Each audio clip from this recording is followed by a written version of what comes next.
Hi everyone, my name is Mikhail and I'm a co-founder of Fomo. We at Fomo are creating a digital card and an application that makes the most out of your money. When I was in university, I struggled to make ends meet. I spent an awful amount of time looking for offers and discounts, not only on food, but necessities and services, so that I could utilize as much of the money that I had. This is a common experience amongst young people.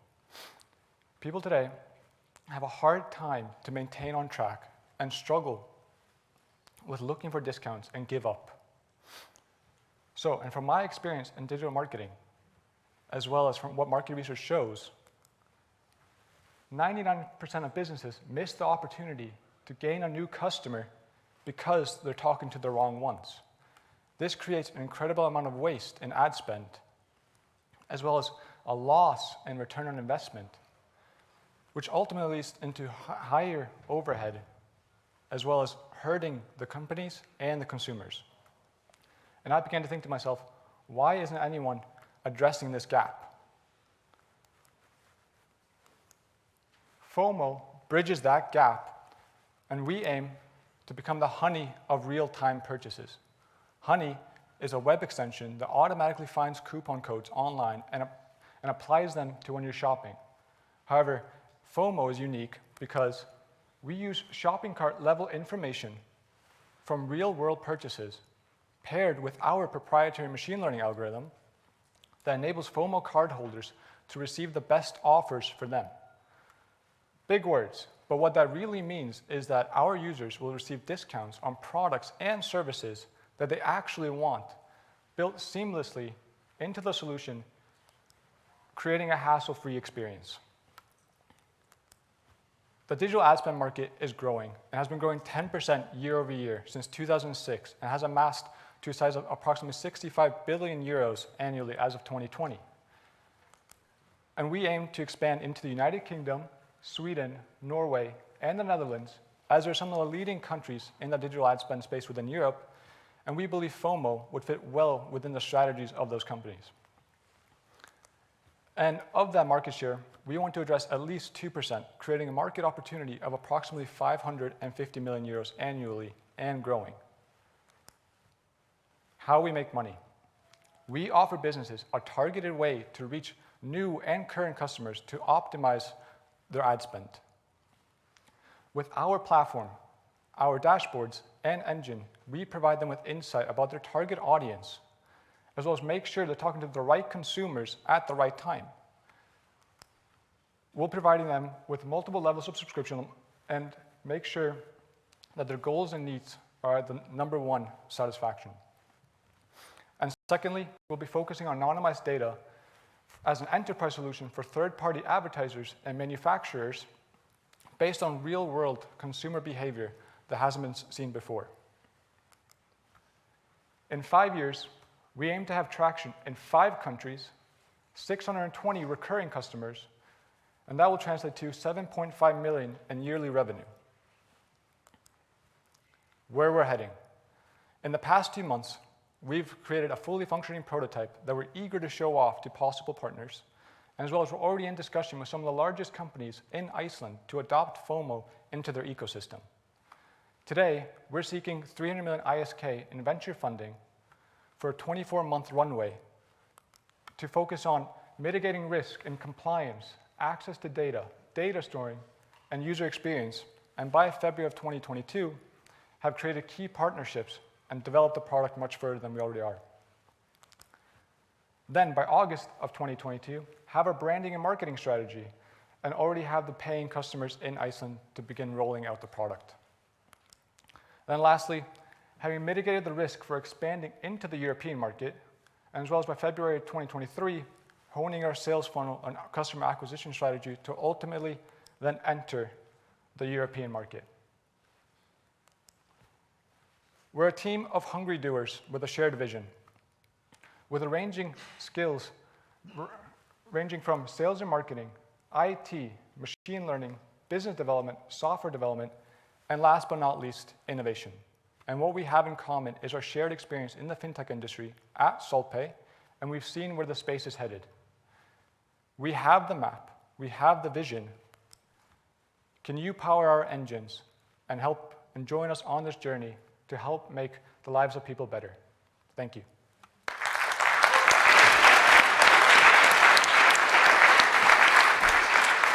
Before we start the questions, I would like to ask my team members to also join on stage, if that's okay. Great, welcome. Thanks a lot for We have a mic over there.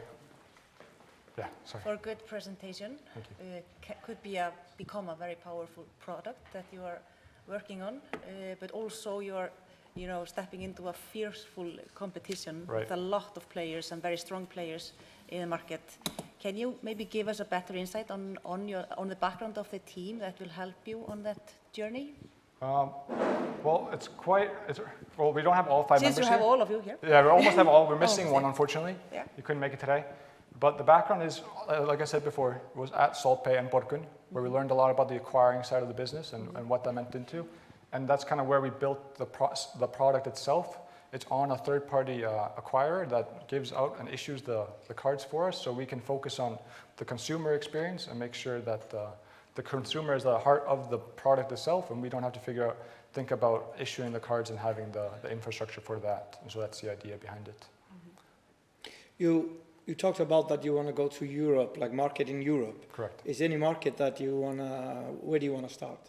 Ideally, I think right now we're still mitigating of exactly which one to start with. It depends on where our product fits well and how we can access the data itself.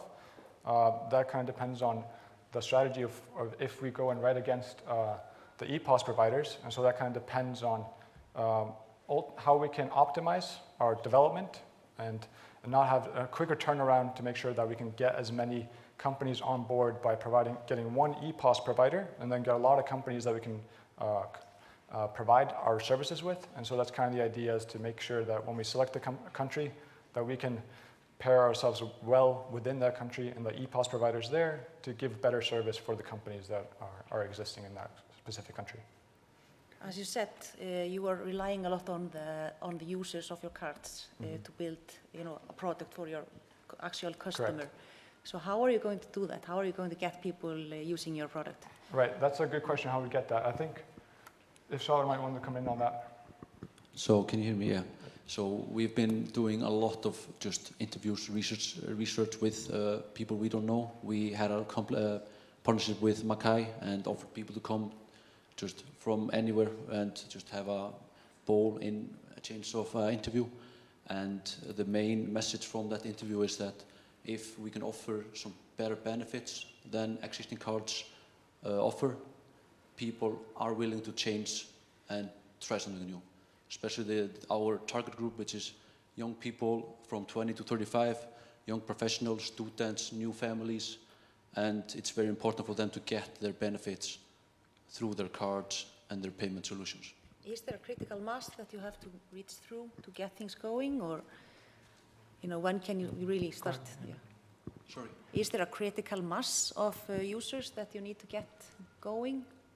Yeah, I mean, it's always going to work better with the bigger mass we have, but in the beginning we will just have to start with, anonymous data sets, as well as just start using consumers' behavior, just to advance the models we're creating.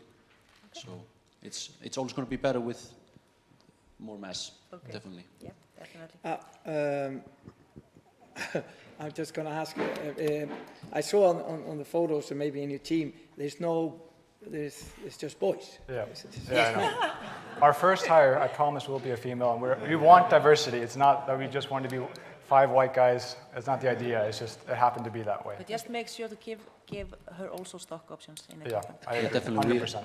We have our main advisors now is female, so we strongly just go to them before we look all places. Yeah. But I saw that you're going to be in Iceland for now for almost like 1.5 years. Correct. Isn't it something? Yep. Only 2. What would be your ideal if you were successful in Iceland? What in your mind is a great success in Iceland if you finish that task? Where if I would come back to you in 1.5 years, I think ideally we want to have a solution where it also has enterprise solutions, for example, grocery stores, where, for example, you can walk into the store and all of a sudden that app detects that you're inside the store and provides you deals when you're walking, for example, in Krónan or in Hagkaup or Bonus or you name it, and you get already based on because you are a consumer that they want to talk to, and because, for example, in Krónan they have thousands of different products from different providers. And they're competing for your time and making sure that they're talking to the right people. And so that's kind of where we want to be down the road. Thanks a lot, guys. Thank you very much. Thank you. Thank you.